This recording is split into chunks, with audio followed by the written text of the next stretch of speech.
En quelques heures, la situation au Moyen-Orient s'est brusquement tendue.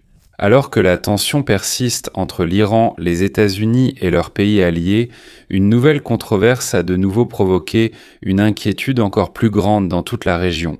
Selon les rapports, le président iranien Pezeshkian aurait été furieux après avoir appris que le CGRI avait mené une attaque de missiles et de drones contre les Émirats arabes unis sans même en informer le gouvernement iranien lui-même.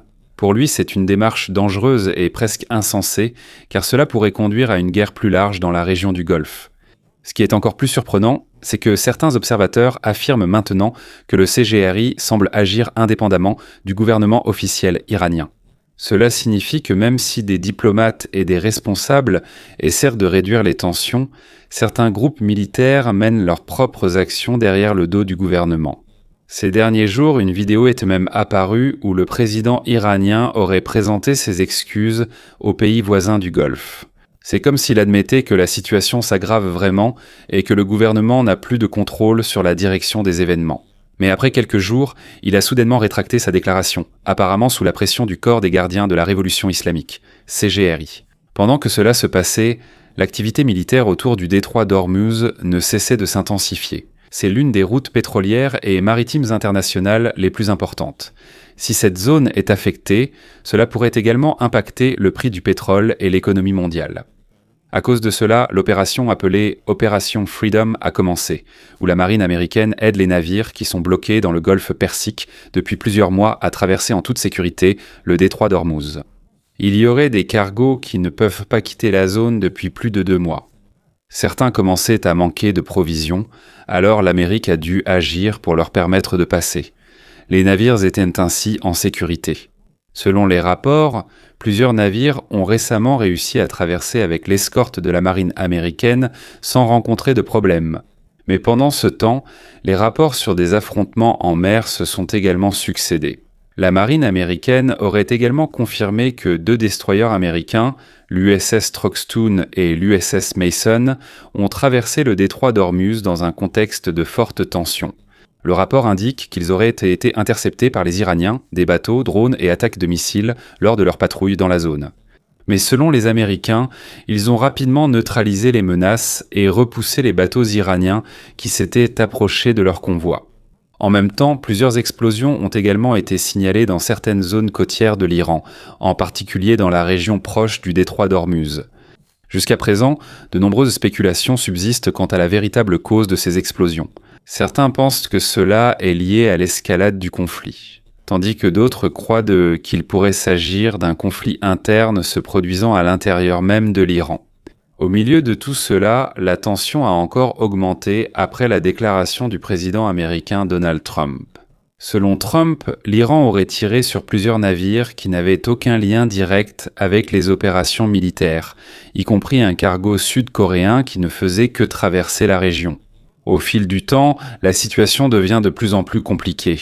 D'un côté, certains responsables iraniens souhaitent rétablir la diplomatie et les négociations, mais de l'autre côté, il y a des groupes armés qui semblent vouloir étendre encore le conflit. Et si ce genre d'action continue dans le détroit d'Ormuz, de nombreux experts craignent que non seulement le Moyen-Orient soit affecté, mais aussi le monde entier.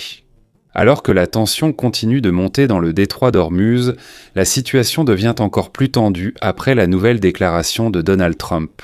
Selon Trump, il serait peut-être temps que la Corée du Sud rejoigne également la mission américaine dans la région. Surtout après qu'un cargo sud-coréen a été la cible de tir alors qu'il traversait la zone. Il a également déclaré que les forces américaines auraient détruit 7 vedettes rapides iraniennes. Il s'agirait de petites mais rapides embarcations souvent utilisées par l'Iran pour harceler les navires passant par le détroit d'Ormuz. Il a ajouté qu'à part le navire sud-coréen, aucun autre bateau n'aurait été endommagé pendant l'opération en mer. Il a aussi été annoncé qu'une conférence de presse réunirait Pete Hegseth, secrétaire à la guerre, et Dan Kane, président des chefs d'état-major interarmés. Le lendemain, ils donneront des détails plus clairs sur ce qui s'est passé. Alors que différents rapports émanent des médias internationaux, beaucoup se demandent à quel point l'attaque de l'Iran contre les Émirats arabes unis a réellement été grave.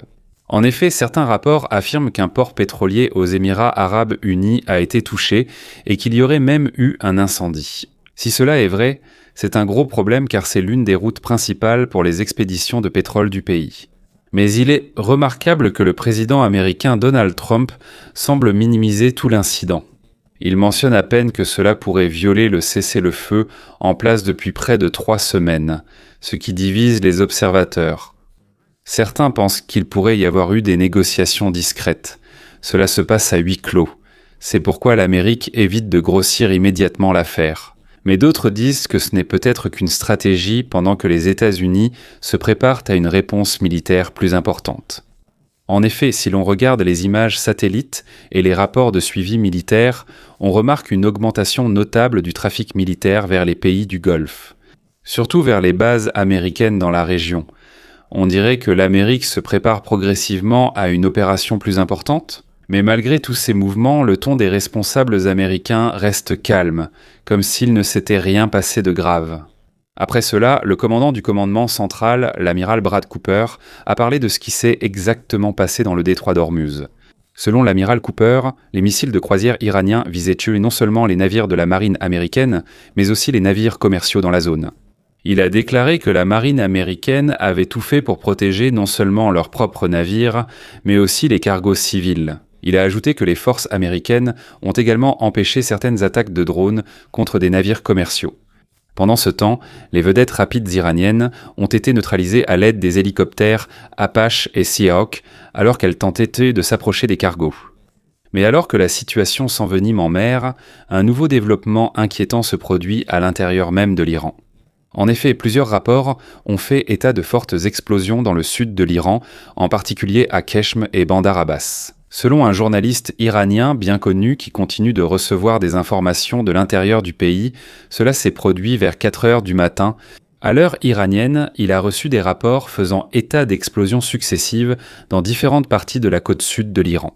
D'abord, il y aurait eu une explosion dans la région de Hormuz, puis 2 autres explosions à Keshm. Et quelques minutes plus tard, de nouvelles explosions ont eu lieu à Bandar Abbas.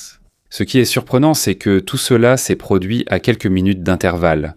À cause de cela, de nombreux analystes pensent qu'une grande opération ou une activité militaire se déroule autour du détroit d'Ormuz et du golfe d'Oman. Avant même l'annonce de cette nouvelle, les observateurs militaires avaient déjà noté un autre mouvement étrange. Il paraît qu'un très grand nombre de avions ravitailleurs américains ont été vus se dirigeant vers la région. C'est quelque chose qui se produit généralement lorsque l'Amérique se prépare à des opérations aériennes à grande échelle. En même temps que les explosions dans le sud de l'Iran, un autre développement a encore plus alarmé les analystes militaires. On a en effet observé à plusieurs reprises le vol de ravitailleurs aériens américains depuis différentes bases des États-Unis au Moyen-Orient, se dirigeant directement vers les Émirats arabes unis. Le pays qui aurait été attaqué par l'Iran un jour auparavant. Et selon les observateurs, le nombre d'appareils en mouvement n'est pas normal. Lundi, on estime qu'environ 40 ravitailleurs aériens ont décollé des bases américaines au Moyen-Orient en direction des Émirats arabes, unis après l'attaque de l'Iran contre ce pays. Mardi, 6 autres appareils ont également décollé en seulement une trentaine de minutes. Pris isolément, certains pourraient en croire à un simple mouvement militaire ordinaire.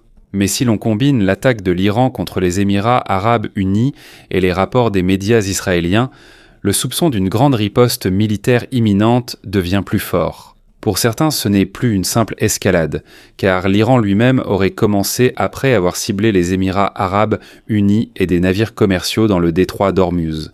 À cause de cela, certains pays se préparent déjà à une possible opération directe. Selon des rapports israéliens, les États-Unis et Israël discuteraient déjà de cibler les lanceurs de missiles iraniens et certaines installations énergétiques en réponse à l'attaque. En même temps, le gouvernement des Émirats arabes unis a également annoncé des cours en ligne et des programmes à distance du 5 au 8 mai alors que la situation s'intensifie dans la région. À cause de cela, beaucoup se demandent s'il faut s'attendre à une nouvelle attaque ou si les Émirats arabes unis détiennent des informations de renseignement qui n'ont pas encore été rendues publiques. Pendant ce temps, le président américain Donald Trump a également accordé quelques interviews concernant la situation. Mais il est remarquable qu'il évite de parler directement de l'attaque contre les Émirats arabes unis. Il se concentre plutôt sur l'état de l'infrastructure pétrolière iranienne. Selon Trump, la situation est dangereuse car si les systèmes pétroliers souterrains de l'Iran sont endommagés, cela pourrait provoquer de grandes explosions capables de détruire le réseau énergétique du pays. Il ajoute qu'il y aurait des rapports indiquant que l'Iran commence à manquer de capacité de stockage pour ses réserves de pétrole. Et si cela continue dans les semaines à venir, il pourrait y avoir des réactions en chaîne qui causeraient donc de graves dommages à leurs installations pétrolières. En outre, Trump a également parlé des lignes rouges de l'Amérique dans les négociations en cours avec l'Iran. Non, nous nous en sortons bien. Maintenant, nous devons obtenir ce que nous devons obtenir. Si nous ne faisons pas cela, nous devrons aller beaucoup plus loin. Mais cela étant dit, ils veulent conclure un accord. Nous avons eu de très bonnes discussions au cours des dernières 24 heures et il est très possible que nous concluions un... Bien qu'il n'y ait pas encore de détails officiels, beaucoup pensent qu'il y a des discussions secrètes en cours alors que la tension militaire persiste dans la région. Dans une interview, on a directement demandé à Trump si le retrait de l'uranium hautement enrichi de l'Iran faisait partie des conditions des États-Unis. Selon lui, la réponse est oui. C'est l'une des principales lignes rouges des États-Unis. Bonjour, Monsieur le Président. Pouvez-vous nous dire ce que vous pensez de le retrait de l'uranium hors d'Iran?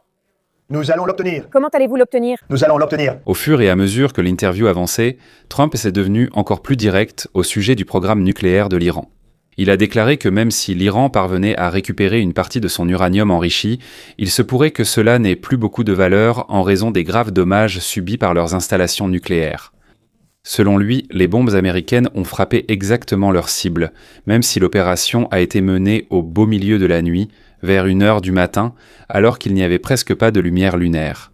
Pour Trump, c'était l'une des opérations militaires les plus réussies des États-Unis. C'est pourquoi il a utilisé le mot « obliterated » pour décrire ce qui est arrivé au site nucléaire de l'Iran. Trump a ajouté que, selon certaines évaluations, certaines installations nucléaires iraniennes pourraient ne plus être utilisables, car leurs systèmes souterrains sont presque détruits. Mais l'Amérique veut toujours récupérer l'uranium enrichi restant de l'Iran afin qu'il ne puisse plus être utilisé pour fabriquer des armes nucléaires. Lorsqu'on l'a interrogé sur le programme de missiles de l'Iran, il a déclaré que cela devait également être limité. Mais pour les États-Unis, l'objectif le plus important est de s'assurer que l'Iran n'obtienne pas d'armes nucléaires. Alors que les discussions sur une réponse militaire s'intensifient, le sénateur Lindsey Graham a également pris la parole. Selon lui, il se pourrait que l'Amérique n'ait plus besoin d'envoyer ses propres soldats, car des millions de citoyens iraniens pourraient déjà se battre contre leur gouvernement s'ils avaient des armes. Depuis longtemps, des rapports suggèrent que les États-Unis pourraient fournir des armes à des groupes kurdes pour qu'ils les transmettent aux manifestants anti-gouvernementaux en Iran. Et maintenant, il semble que cette question refasse surface. Lorsqu'on a interrogé Donald Trump, il a déclaré qu'il croyait que de nombreux citoyens iraniens se battraient s'ils avaient des armes, car il est difficile pour des gens ordinaires de lutter contre des soldats armés. Mais il admet aussi qu'il est partagé à ce sujet, car selon lui, environ 42 000 personnes seraient déjà mortes rien que pendant les 2 premières semaines du conflit. Malgré cela, il y aurait aussi des rapports indiquant que le moral de certains combattants iraniens commence à faiblir en raison des frappes militaires intenses et de la pression économique. Et c'est là qu'entre en jeu la plus grande question. Pourquoi l'Iran semble-t-il prêt à risquer toute la région alors même que la situation se détériore à l'intérieur du pays? Pour comprendre cela, il faut, dit-on, remonter non seulement à la révolution islamique. En 1979, mais aussi à l'histoire plus ancienne de l'Iran, à l'époque de la dynastie Qajar au XIXe siècle,